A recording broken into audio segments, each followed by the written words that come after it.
अगरबत्तियाँ जलाकर शुरू किया करती हैं, वहीं हम अपने अकाबिरीन के नक्शे कदम पर चलते हुए अल्लाह की किताब यानी किताबुल्लाह से महफिल मिलाद को शुरू करने जा रहे हैं। और कुरान करीम की तिलावत ये कामयाबी की ज़मानत हुआ करती है।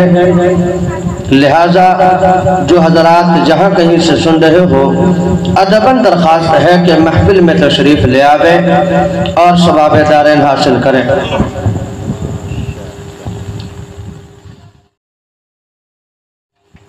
अऊज़ु बिल्लाहि मिनश शैतानिर रजीम।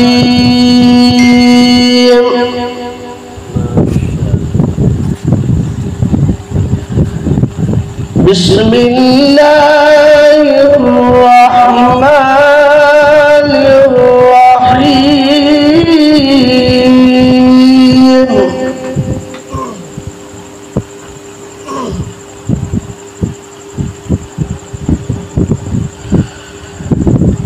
ला यस्तवी अस्हाबुन नारि व अस्हाबुल जन्नह।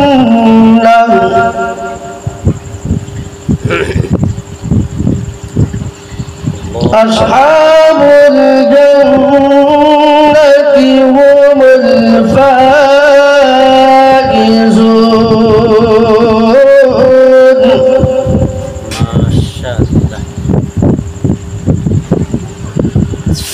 लौ अंज़लना हाज़ल क़ुरआन अला जबलिन लरअयतहु।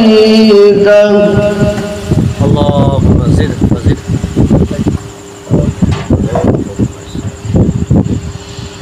लौ अंज़लना हाज़ल क़ुरआन अला जबलिन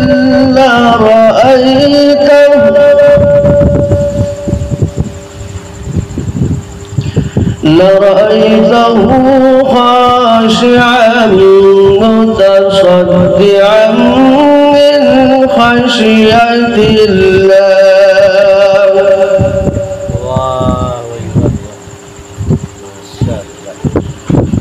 वतिल्कल अम्सालु नज़रिबुहा लिन्नासि लअल्लहुम यतफक्करून।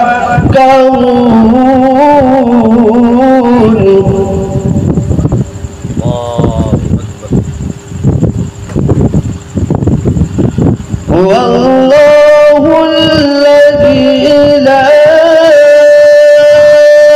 इलाहा इल्ला हु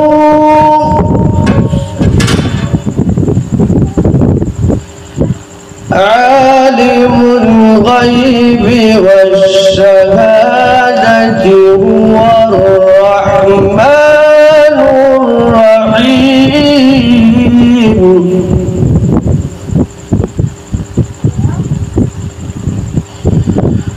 वल्लाहु अल्लज़ी ला इलाहा इल्ला हु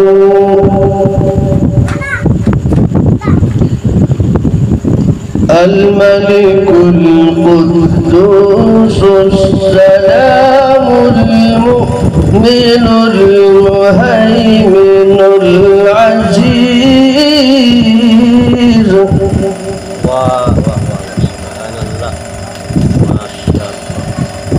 अल-मलिकुल कुद्दूसुस सलामुल मुमिनुल मुहैमिनुल अज़ीज़ुल जब्बारुल मुतकब्बिर। सुब्हानल्लाहि अम्मा युश्रिकून।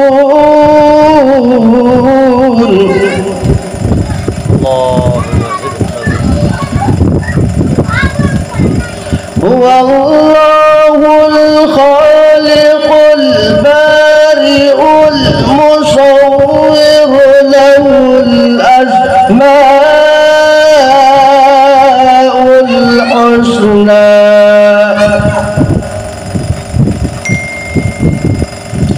يسبح له ما في السماوات والأرض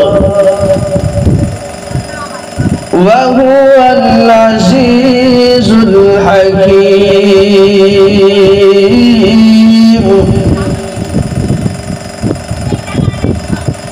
صدق الله العظيم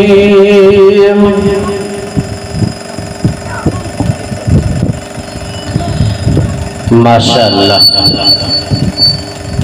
جزاک اللہ تو چشمم باز کر دی مرادہ جانے جا